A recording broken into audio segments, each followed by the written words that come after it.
Ni'n dechrau nawr yn gogledd Lloegr, oherwydd pan o'n i'n wythnos ffasiwn y graddedigion 2 blynedd yn ôl fi'n credu oedd hi, nes i gwrdd â cwmni o'r enw, fi'n neud siŵr bod fi'n cael ein iawn, os mae'n cael ei sillafu'n wahanol, Designed by Tom.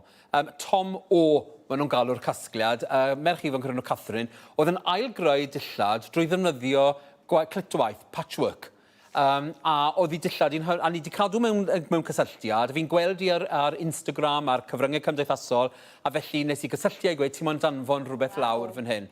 Felly, beth ni wedi gwneud yw dod i'r olwg da'i gilydd, jacket vintage gynta i gyd sydd wedi dod o gwefan vintage. Ffordd arall o fod yn amgylcheddol, wrth gwrs, chi'n prynu pethau vintage a'i law o'r llefydd eraill. Ond y ffrog wedyn sydd ganddi, nawr, pan ych chi'n gweld y patrwm yn y ffrog fel hyn, chi'n meddwl mai fel hyn mae wedi cael ei chreu fel am ar print. Ond darnau gwahanol yw hwn i gyd. Os droiwch chi'r Lyrys rownd i ni, troi rownd i ni Lyrys, na fe, chi'n gweld fan hyn wrth y darnau yma, mae patchwork yw'r cyfan. Beth mae'n dda iawn yn neud yw dod o hyd i'r defnydd gwastraff, dod o hyd i ddefnyddiau sydd mewn siopau a'i law, siopau elusennol, ond mae'n dda iawn, mae llygad gwych da'n ddod i'r lliwiau, patrymau yma da'i gilydd. A fi'n credu na beth sy'n bwysig, os chi'n prynu pethau cynaliadwy gan y cynllunwyr bach, chi ddim moyn o edrych fel ta chi sydd wedi'i gwneud nhw adre. Os chi'n talu arian, chi moyn edrych yn broffesiynol, a chi'n gweld fan hyn, i fi'n edrych ar pethau fel y gwaith, y seamwork, defnydd ysgafn iawn, dim rychu yn y seams o gwbl, hem hyfryd arni ddi fan hyn wrth gwrs. Bydde hi falle'n stailoi bach yn wahanol na ni, ond fan hyn fi di stailo fel rhywbeth felly lle chi wisgo bob dydd, ond dyfe, felly chi'n prynu rhywbeth cynaliadwy a wneud yr un stepen ychwanegol trwy gwisgo yn ymal ac yn ymal. Gwych. Diolch yn fawr iawn, Lyrys.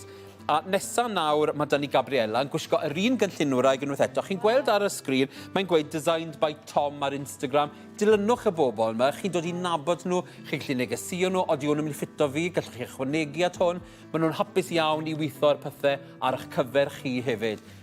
Nawr, fi'n dwlu'r hon oherwydd mon yn atgoffa yw Laura Ashley cynnar. Ydy, mae'n ffab, yn dwi? Y patrymau hyfryd yma sy'n gyd yn mynd yn gweithio dros nesau i gilydd. Mae'n edrych unwaith eto fel un defnydd wedi cael ei chreu ar peiriant, ond bob math o wahanol darnau ychwanegol. Fel o'n i'n gweud, mae cael llygad sydd yn deall y lliwiau a pwysau'r defnyddiau yn rhywbeth prin iawn. A felly na beth chi'n cael o'r arbenigedd rwy'n sydd wedi dilyn cwrs ffasiwn, sydd wedi graddio yn y byd ffasiwn a sydd wedi ati wedyn i winio ac i greu wrth gwrs. Ni wedi cadw at delwedd vintage fan hyn, drwy fynd â siop elusen i brynu'r sgidiau, £2.50 cinog, y groes goch, boes. Labels newydd arno nhw, dos neb i gwisgo nhw'n gorffennol. Felly, y cyfan yn gweithio mewn ffordd rwydd iawn. Ond gogledd Lloegr, erbyn hyn, ni ar gwefannau cyfryngau cymdeithasol, os ddodwch chi mewn yn dwrna y gair sustainable cynaliadwy, deff yr holl bobl diddorol mae fyny. A fi wedi dod i nabod llwyth o bobl wir diddorol. Ewch i'ch gwylota felly de. A le ni'n mynd nesaf hyw? A nesaf nawr ni'n mynd i gogledd Cymru at Rew Clothing. Dyn nhw ddim yn newydd i ni. Ni wedi arddangos dillad Rew yn ystod y clo.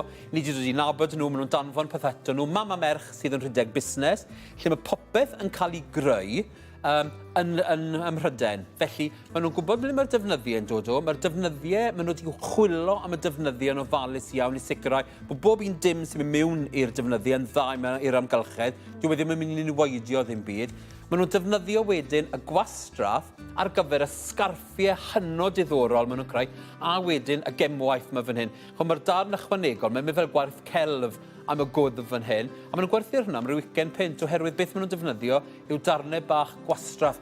Fi'n credu yn ystod yr wythnosau yma, beth ni wedi darganfod yw rai geiriau, bod yn ganoliadwy, edrych ar ôl ymgylchedd, COP26, ond hefyd gwastraff.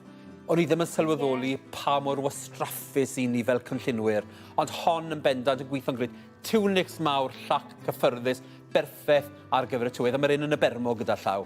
A yn ola nawr, yn yr un cynllunwyr, mae dyn ni Nest. Lyfli. A Nest fan hyn yn gwisgo dillad, mae'r modeli wedi gael nhw'n dillad cwtslyd. Perffaith ar gyfer y tywydd yma, mynd mewn yr hydref, haenau o ddillad cyffyrddus iawn, unwaith eto, y defnyddiau wedi dod o gwmnioedd Prydeinig neu beth sy'n digwydd yn aml iawn nawr yw bod y cynllunwyr bach i gyd yn ffono ffactrioedd sydd yn creu ar gyfer cynllunwyr mawr.